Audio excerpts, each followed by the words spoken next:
Effectivement, vous m'avez vu, je suis arrivé au ministère, au cabinet du ministre des Sports, bien sûr dans son bureau du stade, tout simplement parce que le ministre a souhaité me faire venir pour me transmettre officiellement la décision du gouvernement impulsée par le chef de l'État, donc la décision du chef de l'État avec injonction au gouvernement de prendre en charge l'organisation en matière de transport, de championnat de la LINAFOOT, la première et la deuxième division.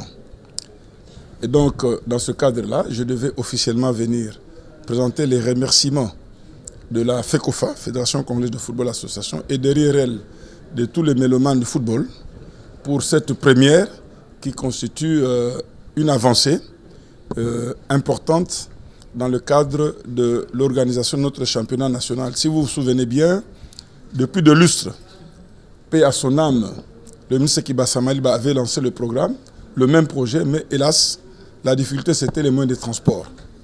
Et maintenant, je pense qu'avec notre frère, le ministre Mbayo, qui vient du milieu sportif, c'est que nous avons toujours souhaité, d'avoir quelqu'un qui comprend réellement, qui maîtrise les dossiers du sport à la base.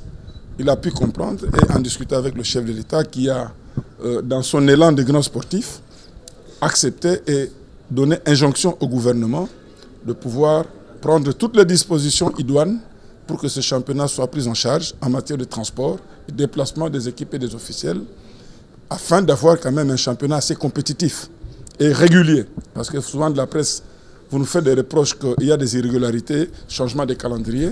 Je pense que là, le chef de l'État a touché sur un point vital.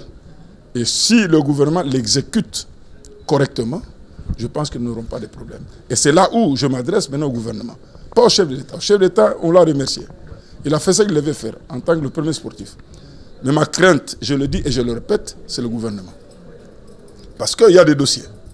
Quand je vois aujourd'hui, ça fait 2 mois qu'il y a un dossier qui est en train de moisir dans le cabinet du ministre des Finances sur le bus qui est une promesse du chef de l'État à l'équipe nationale, alors que le bus est déjà ici, et qu'on arrive à me raconter qu'on ne sait pas débloquer les montants parce qu'il y a des problèmes de trésorerie. Mon inquiétude, c'est de savoir si effectivement le gouvernement sera en mesure de le faire. Et je suis très content que le chef de l'État puisse... Non, c'est-à-dire que c'était une promesse du chef de l'État. Donc le gouvernement ne s'est pas encore acquitté de ce qui devait être fait comme paiement, alors que nous avons pris toutes les dispositions. Le bus est déjà ici. On ne le présente pas parce que c'est le chef de l'État personnellement qui doit le remettre. Et le chef a promis, il a donné instruction. Le ministère du Budget a libéré de ça fait 2 mois et demi.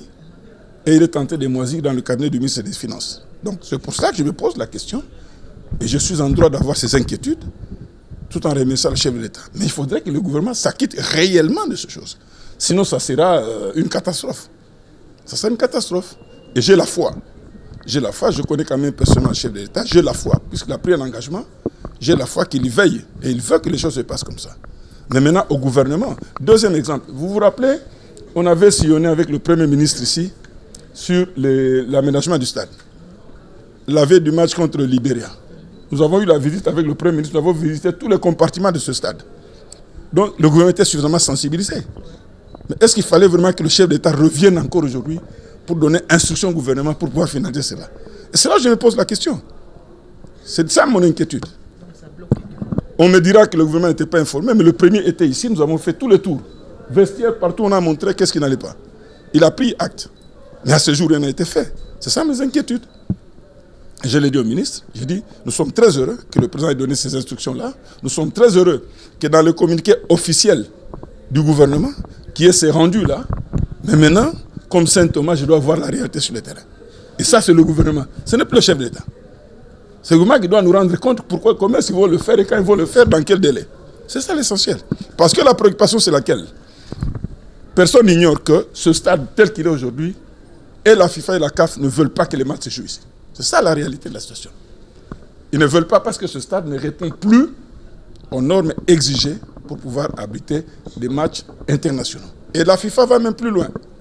Pour tout ce qui concerne la Coupe du Monde, aucun stade ne peut abriter un match de la Coupe du Monde s'il n'est pas standardisé. Ça signifie que ce sont des inquiétudes. Ce sont des inquiétudes. Et c'est pour ça que je suis venu voir le ministre. Et je l'ai chargé de transmettre tous nos remerciements et notre gratitude au chef de l'État et de transmettre au gouvernement nos inquiétudes sur leur réalisation. Merci beaucoup.